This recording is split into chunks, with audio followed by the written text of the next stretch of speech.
BJP cultural সেলের উদ্যোগে খুঁটি পুজোর মাধ্যমে দুর্গাপুজোর প্রস্তুতি শুরু হয়ে গেল। সল্টলেকের ইজেডসিসিতে ধর্মীয় রীতিনীতি মেনে হলো খুঁটি পুজো।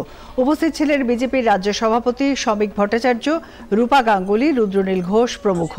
শমিক ভট্টাচার্য বলেন, রাজ্যে ইদানিং সনাতনী এই সংস্কৃতির বিচ্যুতি ঘটছে, সেটা ঠিক নয়। জন্মাষ্টমীর ছুটি বাতিল করায় রাজ্য সরকারের সমালোচনা করেন তিনি।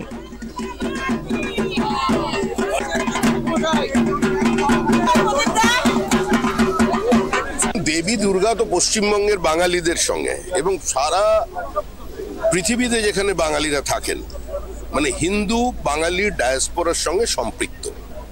একটা সময় ছিল এই রাজ্যে হিন্দু মুসলমান একসঙ্গে দুর্গাপুজোতে অংশগ্রহণ করতেন, আজও করেন, কিন্তু কিছু জায়গায় বিচ্যুতি আসছে। একটা র্যাডিক্যালাইজেশন এর প্রভাব সর্বত্র পড়ছে। আমি বসিরহাটের অল্প দিনের বিধায়ক ছিলাম, সেখানে এখন ৩৩৪ বছরের একটি পুজো আছে।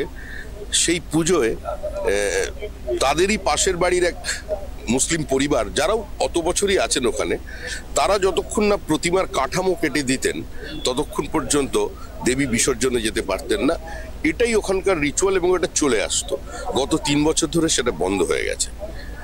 কিছু মানুষ ধর্মান্ধ যারা বলেছেন, ওই পরিবারটাকে হুমকি দিয়েছেন তারা যেখানে যেতে পারবে না। কিছু ভদ্রলোকের সঙ্গে দেখা করেছি, ঝরঝর করে কাঁদছেন বলে তাদের বঞ্চিত করা হয়েছে। এটা আমাদের চেনা বাংলা নয়, আমাদের চেনা পশ্চিমবঙ্গ নয়।